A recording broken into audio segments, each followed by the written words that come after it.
Nous poursuivons ce matin notre lecture dans l'évangile de Luc. Il y a depuis quelques semaines, vous savez que je voyage avec vous dans cet évangile. Ce matin, nous allons avoir un bref verset. En fait, toute ma prédication, ou presque, est articulée autour de ce verset, un petit verset charnière. Vous savez qu'on a parlé pendant une quinzaine de jours de cet événement où Jésus, après avoir calmé la tempête, traversé le lac, se retrouve au pays des Gadaréniens et délivre l'homme démoniaque qui vivait dans le cimetière. Nous avons parlé de toutes ces choses-là. Et puis, nous avons bientôt devant nous, nous avons deux événements importants. La guérison tout d'abord de cette dame qui était affectée par une perte de sang chronique.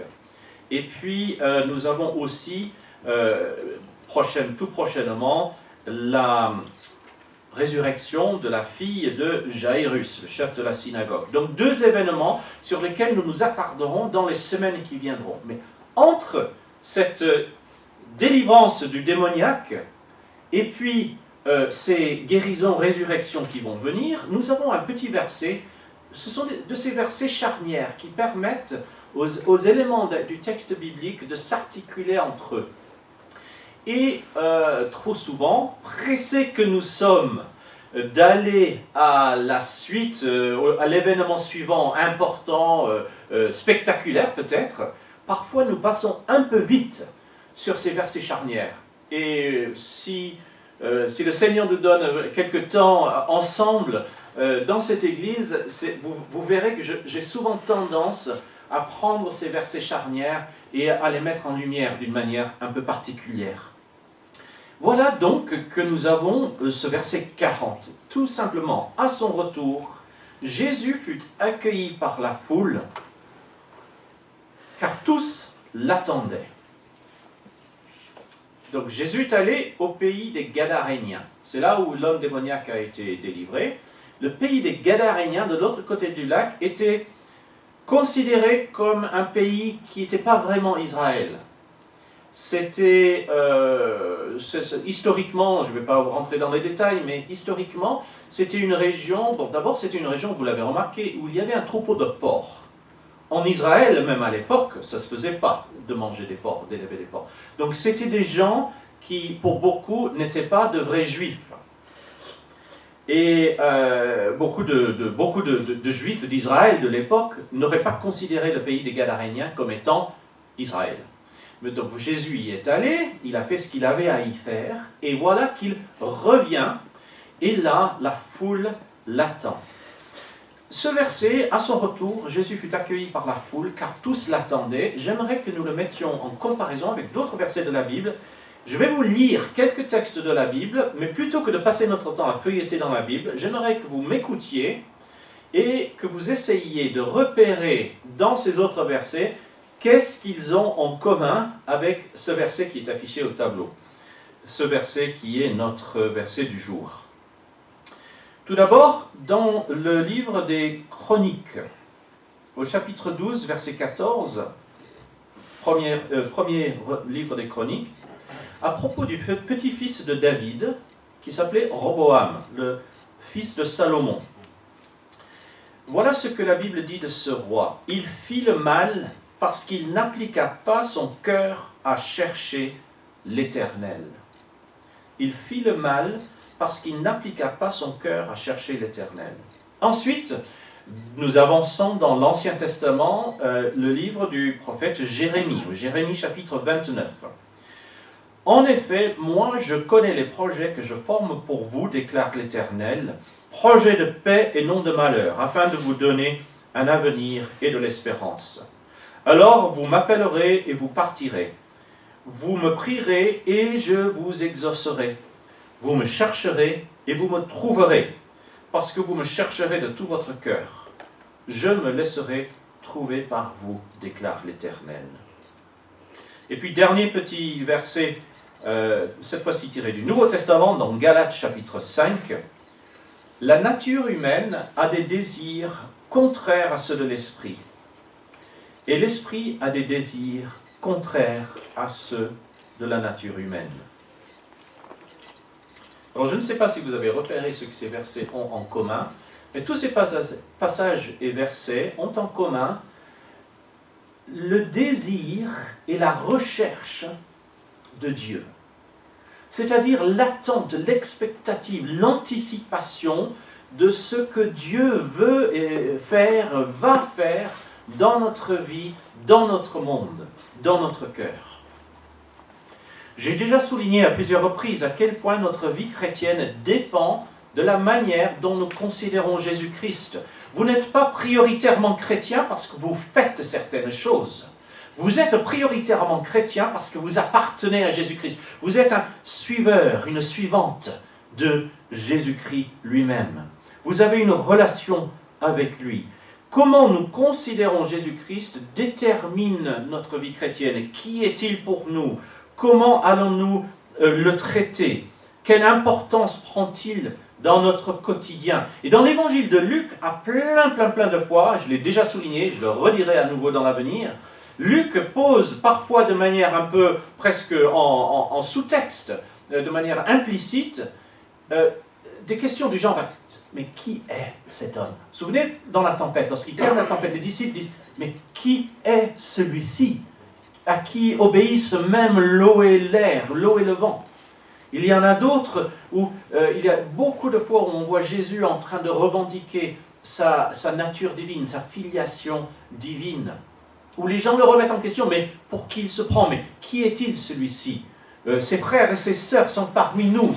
Nous savons qu'il vient de Nazareth. Peut-il venir de bon quelque chose de Nazareth? Il y a à répétition dans les évangiles cette idée de qui est vraiment cet homme. Et la réponse à l'époque, et pour nous aussi aujourd'hui, notre réponse à cette question, qui est Jésus, détermine, si oui ou non nous sommes chrétiens, détermine la qualité de notre marche chrétienne.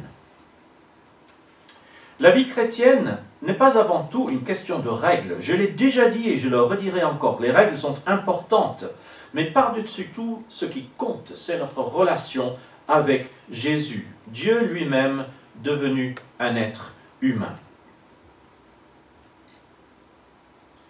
Tous les versets que nous venons de lire ont ce point commun. Ils décrivent tous un effort de la part des êtres humains, mais non pas un effort pour suivre les règles. Nous ne voyons pas ces gens torturés. Est-ce que j'ai assez bien fait mon devoir de fidèle enfant de Dieu? Non. Nous ne trouvons pas ces gens obsédés par l'idée qu'il leur faut faire un effort supplémentaire pour accéder au paradis, pour gagner le ciel. Non. Il s'agit avant tout, dans tous ces textes, de gens qui, en bien ou en mal, ont su s'attendre à Dieu, chercher Dieu, se tourner vers lui. Ce n'est pas un effort qui nous sauve. Le salut est par la foi seule, l'action de Dieu pour nous. Mais il s'agit d'un effort qui détermine la qualité de notre relation avec Dieu. Ce verset dans Galates, je l'aime bien. Les désirs de l'esprit et les désirs de la chair. Les tendances, il y a certaines traductions de ce texte de Galates, certaines traductions de la Bible, au lieu d'utiliser le mot désir, utilisent le mot tendance. Et moi, j'aime bien cette idée d'une tendance dans la vie chrétienne. Nous allons commettre des péchés. Nous allons nous mettre en colère. Nous allons être égoïstes. Nous allons envier ce que les autres ont. Nous allons peut-être envier leur look ou leur privilège, leur statut dans la vie. Nous allons peut-être exagérer, nous allons mentir. Nous allons chuter en tant que chrétiens. Dieu le sait, il a mis en place, vous savez, c'est dans la première épître de Jean, il a mis en place, c'est quand nous avons péché, lorsque nous nous repentons, il nous relève, Jésus intercède pour nous, nous sommes couverts par son sang à la croix, nous sommes remis sur pied et nous repartons. C'est pas pour ça que nous pouvons nous permettre de pécher. Je ne suis pas en train de dire ça. Mais ce qui va déterminer la qualité de notre vie chrétienne, ce n'est pas le nombre de jours où nous arrivons à vivre une vie chrétienne parfaite, parce que probablement nous n'y arriverons pas.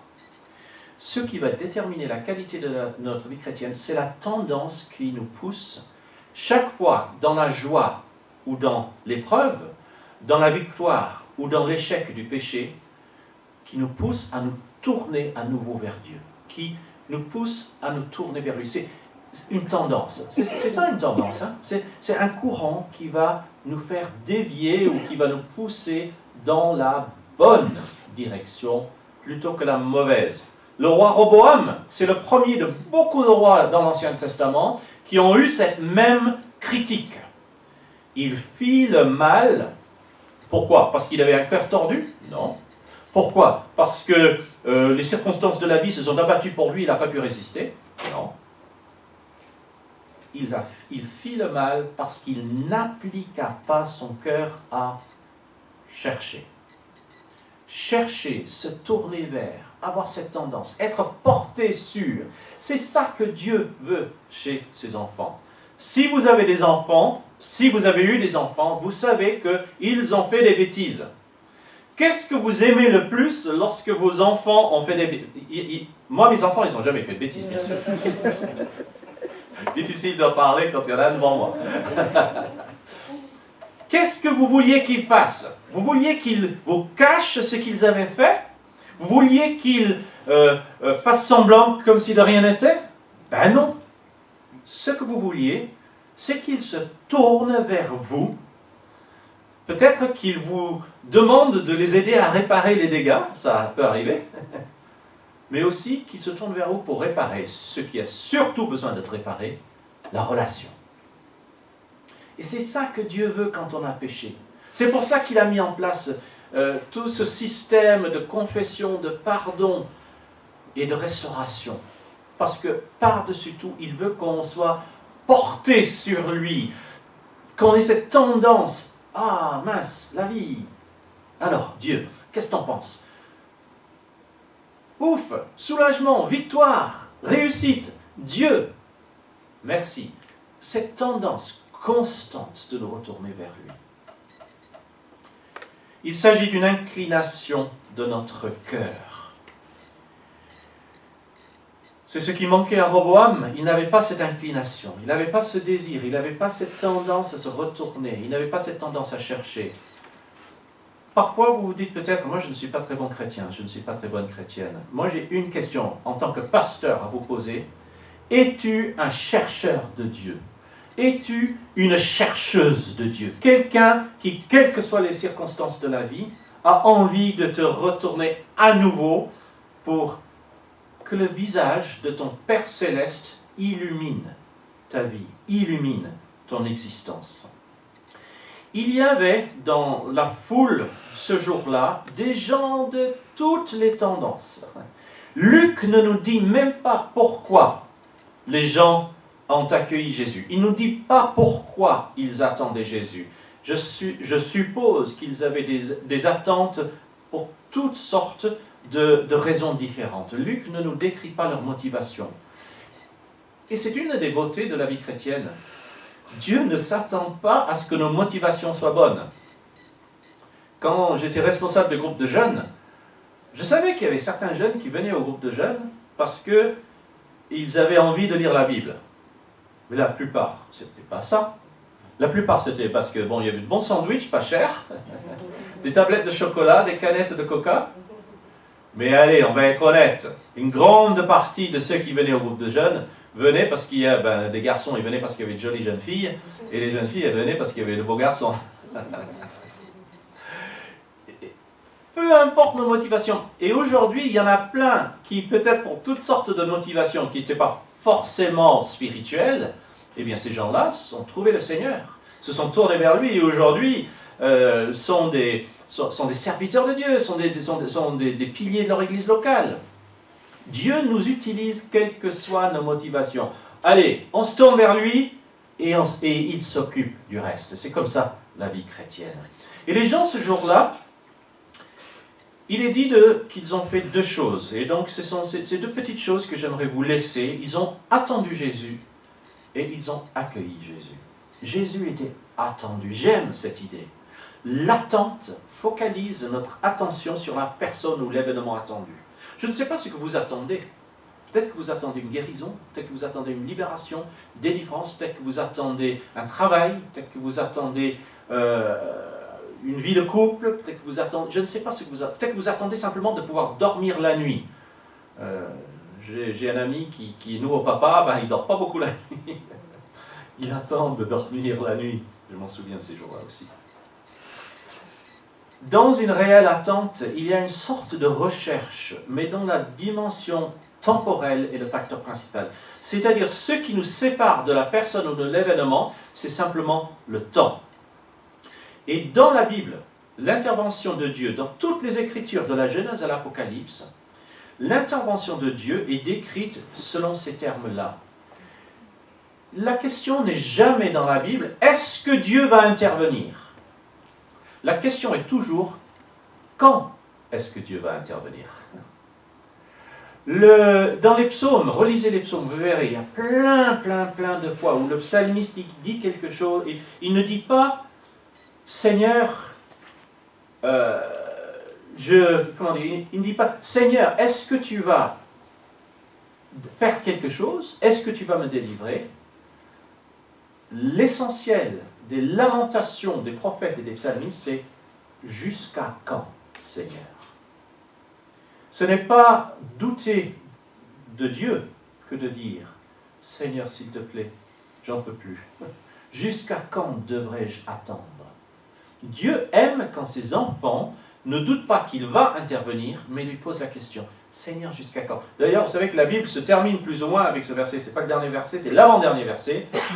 Amen, viens bientôt Seigneur Jésus. La Bible entière nous encourage à cette aspiration, à cette attente, cette expectative. Cette attente de la part de la foule ce jour-là symbolise l'attitude qui est présente dans toutes les références que nous avons lues tout à l'heure. Appliquer son cœur à chercher l'Éternel, désirer ce que désire le Saint-Esprit, avoir des tendances de l'esprit et non pas ceux de la chair humaine. L'attente est importante. Qu'est-ce que vous allez faire de votre attente? Ça, c'est la question à se poser. Comment est-ce que nous allons utiliser l'attente que Dieu nous demande d'avoir? Nous attendons. Jésus nous a demandé de l'attendre encore aujourd'hui. Nous attendons sa seconde venue. Nous attendons le retour de Jésus. Toute notre spiritualité est orientée vers ce grand jour, le jour du jugement, de la restauration, de la disparition de l'injustice, le jour du retour du Seigneur, de la restauration de l'univers selon le plan de Dieu. Nous faisons donc bien d'attendre Jésus, comme le faisait la foule ce jour-là. Qu'est-ce que nous allons faire de ce temps d'attente? Et puis, deuxième élément de ce verset, accueillir Jésus. Ils l'ont accueilli. Quand Jésus arrive, la foule l'accueille. Dans mon propre cheminement spirituel, cette idée de l'accueil que Jésus va trouver dans mon cœur a toujours été quelque chose de très important pour moi. Moi, je ne suis pas un chrétien parfait, Amanda peut en attester. Je n'ai pas réglé tous les problèmes de ma vie. Je n'ai même pas réglé tous mes péchés, comme vous tous. Quelque chose qui m'aide à garder le cap. C'est, en me levant le matin, c'est non pas à quel point est-ce que je vais être le bon chrétien aujourd'hui, mais quel accueil Jésus aurait. Quel accueil est-ce que je réserve à Jésus dans ma vie, dans mon cœur, dans mes pensées, dans ma tête aujourd'hui, dans mon temps, dans mon agenda, dans mon calendrier? Quel accueil pour Jésus? Lorsque je me tourne vers lui, est-il aussi à l'aise avec moi que je le suis avec lui? Jésus aime bien qu'on l'invite. Vous l'avez remarqué dans la Bible, ça. Jésus aime bien qu'on l'invite. D'ailleurs, dans Apocalypse, chapitre 3, il est dit qu'il se tient à la porte et il frappe. Et quand quelqu'un lui ouvre la porte, qu'est-ce qu'ils vont faire ensemble? Ils vont casser la croûte. C'est à ça que Jésus nous invite. Hein? J'entrerai et je souperai avec lui. Alors, j'aime pas trop la soupe. Je préfère un barbecue. Jésus, vous connaissez, j'ai souvent parlé du barbecue de poisson au petit matin après sa résurrection avec les disciples, n'est-ce pas? Jésus s'invite. Jésus aime bien qu'on l'invite. Jésus aime bien qu'on accueille. Alors aujourd'hui, que chacun d'entre nous puissions réfléchir à ces deux questions. Attendons-nous Jésus et qu'est-ce que nous allons faire de cette attente? Et quel accueil lui réservons-nous? Nous prions. Seigneur, nous te demandons de nous aider dans notre vécu quotidien à répondre à ces questions d'une manière qui t'honore, qui te glorifie et qui nous aide à avancer pour que demain nous soyons plus intimes avec toi qu'aujourd'hui, pour que la semaine prochaine, le mois prochain, l'année prochaine, nous ayons grandi dans notre relation avec toi. Parce que nous savons que c'est ce que toi tu veux. Aide-nous, Seigneur, à avoir cette même tendance qui nous porte vers toi. Amen.